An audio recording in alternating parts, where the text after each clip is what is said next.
자, 가계부채 얘기 좀 해보죠. 네. 이거 진짜 답 없는 얘기인데. 가계부채가 사상 최대 규모로 불어났다 이런 기사를 봤어요. 네. 이거 어느 정도입니까 지금 수준이? 일단 지금 가계부채가 사상 최다라는 얘기는 매년 나오는 것 같긴 한데. 그건 네. 뭐 아주 오래전부터 계속 네. 나오던 얘기인데 일단 올해 들어서 증가폭이 좀 커져요. 월 평균 해서 한 4조 원 정도 매월 증가하고 있는데 특히 이 주택담보대출 관련해서 계속 증가하면서 우려가 커지고 있는 건 사실입니다. 그거는 정부에서 지난 정부에 비해서 좀 약간 풀어줬잖아요. 네. 그것 때문에 그런 건가요? 금리가 올라갔음에도 불구하고? 그렇죠. 중요한 게 말씀하신 것처럼 금리가 올라가는데 가계대출이 같이 증가한다는 거예요. 그러니까 그 이유는 뭐냐면 여러 가지가 있겠지만 그중에서도 뭐 특례 보금자리로라든지 사람들이 부동산 시장에 또 들어오면서 이런 가계 부채 규모가 커지는 겁니다. 알겠습니다. 그런데요. 얼마 전에 그 금융당국이 했던 얘기 보니까 과거 어느 시기와 비교해도 가계부채가 안정적으로 관리되고 있다 이렇게 얘기했다는데 이거는 어떻게 이해해야 되는 거예요? 이 말은? 절대 수치료만 보면 그건 사실이에요. 예를 들어서 뭐 그 정부의 기간 중에 증가액만 보면 지금까지 윤석열 정부는 가계부채의 증가 금액이 그렇게 큰 규모는 아니거든요. 네. 근데 중요한 게 지금의 상황인 거죠. 어떤 상황인가요? 뭐냐면 일단 첫 번째는 뭐냐면 고금리 상황이라는 거예요. 예. 금리가 높으니까 사실은 가계부채가 줄어야 되는데 오히려 네. 조금씩 더 증가하고 있으니까 문제라는 거고 두 번째는 뭐냐면 지금 한국의 가계부채 비율이 GDP 대비해서 100%가 훨씬 넘어가 있는 상황이거든요. 네. 여기서 증가하는 거 쉽게 말해서 이거죠. 유리잔에 물이 찼는데 네. 3분의 2 찼을 때는 좀 부어도 되잖아요. 네. 근데 간당간당하면 한 방울 해도 넘치지 않습니까? 네. 바로 그 지점이 될 수 있지 않을까라는 우려인 거죠. 그러면 그 얘기는 가계부채가 터지기 직전이다 이렇게 봐도 무방한 거예요? 그건 모르는데 관리가 필요하다. 관리가? 최소한 증가만 하면 안 된다라는 거죠. 그러니까 관리가 필요하려면 어떻게 해야 되는데? 그럼 다시 저 대출, 주택담보대출 이런 거 줘야 된다 말씀이신 건데? 그렇죠. 맞습니다. 그리고 금리에 대해서도 사실은 저희가 고려할 필요가 있는 거고요. 기준금리도 마찬가지고. 그러니까 여기서 일단 첫 번째 중요한 건 뭐냐면 더 이상 증가를 용인하면 안 된다는 겁니다. 네. 그러면 정책적으로 예를 들면 DSR 규제를 심하게 하든지 LTV 다시 하향하든지 이래야 된다 말씀이신 건가요? 그렇죠. 그리고 만기가 돌아오면 무작정 만기 연장을 해주는 거 아니고 뭐 영세사업자나 이런 분들한테 도움이 필요하지만 네. 그런 부분에서 정책적으로 조율이 필요한 거죠. 그래서 이제 정부도 뭐 스트레스 DSR이라는 그런 조항들을 또 뭐 도입하겠다 이런 얘기들을 하고 있고요. 그 DSR 규제 같은 경우에 예외 조항인 대출들이 많았거든요. 대표적으로 전세 대출 같은 경우에 이런 부분에서 규제를 좀 하겠다는 발표를 하고 있습니다. 근데 대표님 그런 문제가 있잖아요. 예를 들어 만기 연장 안 해주면 정말 힘든데 만기 연장 안 해주면 지금 다 갚아야 되니까 뻥 터져버리는 경우도 생길 거고 네. 만약에 LTV나 DSR 규제 강화하면 부동산 시장 싹 죽을 수도 있잖아요. 그러니까 그런 그래서 부분 어려운 건가 경제가? 지금 그 얘기하려면 지금 1시간 얘기해야 되는데요. 일단 제가 제안하고 싶은 건 뭐냐면 더 이상 증가를 용인하면 안 된다는 거예요. 그다음에 두 번째는 뭐냐면 그렇게 한계 차주되는 문제를 해결하기 위해서 그분들에서 구조조정이 좀 필요합니다. 그러니까 무슨 얘기냐면 이건 야 이거 무서운 얘기일 수도 있는데. 그렇습니다. 근데 이건 불가피한 거예요. 저희가 경착륙을 방지하려면 점차적인 구조조정이 필요한 거거든요. 근데 여기서 굉장히 경제가 어렵거나 아니면 계속 말씀드리지만 한계 차주들의 문제가 심화될 수 있기 때문에 재원이 필요하잖아요. 이 재원을 사실 조달하는 방법도 정부가 이제 생각을 좀 해봐야겠죠. 알겠습니다. 네.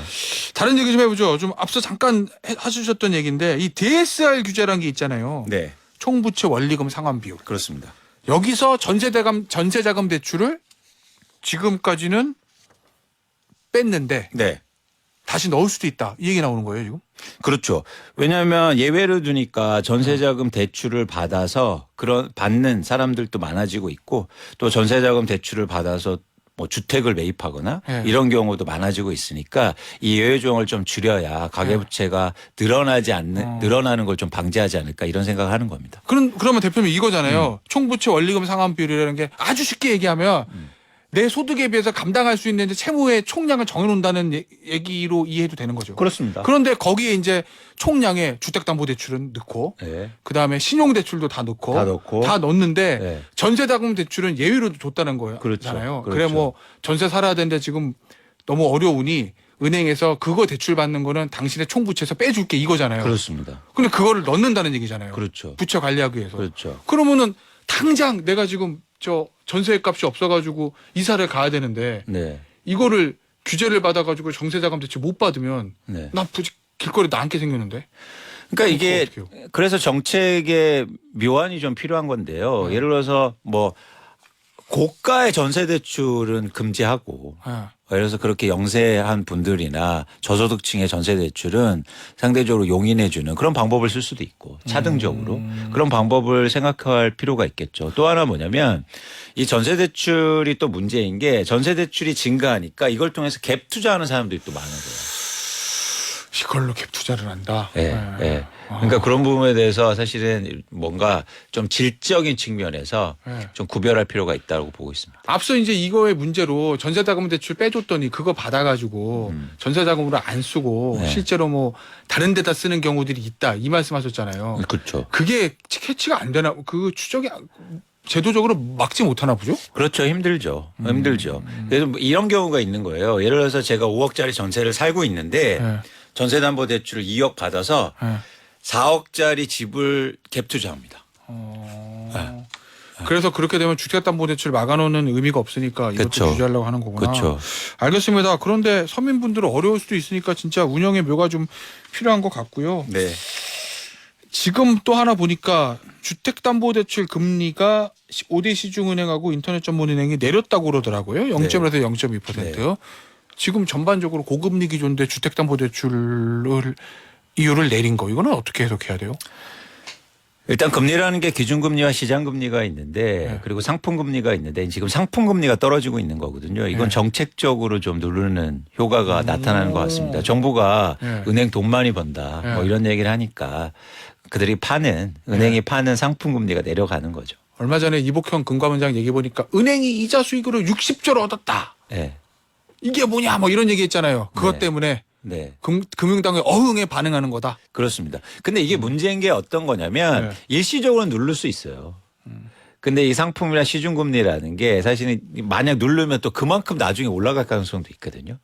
그런 측면에서는 좀 근원적인 대책이 좀 필요하지 않을까 생각하는 겁니다. 근원적으로 한 1분 남았는데 그건 어떻게 보십니까? 진짜 은행의 이자 장사가 너무 심하다라는 비판도 좀 있잖아요. 그렇습니다. 그 부분은 어떻게 보세요? 은행의 이자 장사라는 요거.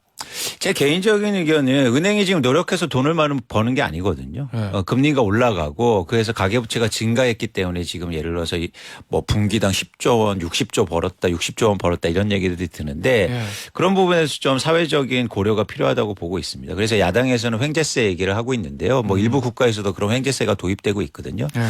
그래서 이게 사회적 합의가 있으면 예를 들어서 그런 세금을 좀 더 걷어서 아까 말씀드린 한계차주들이 네. 생길 거 아니에요. 그런 부분에서 집중적으로 지원해주면 사실은 큰 무리가 되지 않지 않나 보고 있습니다.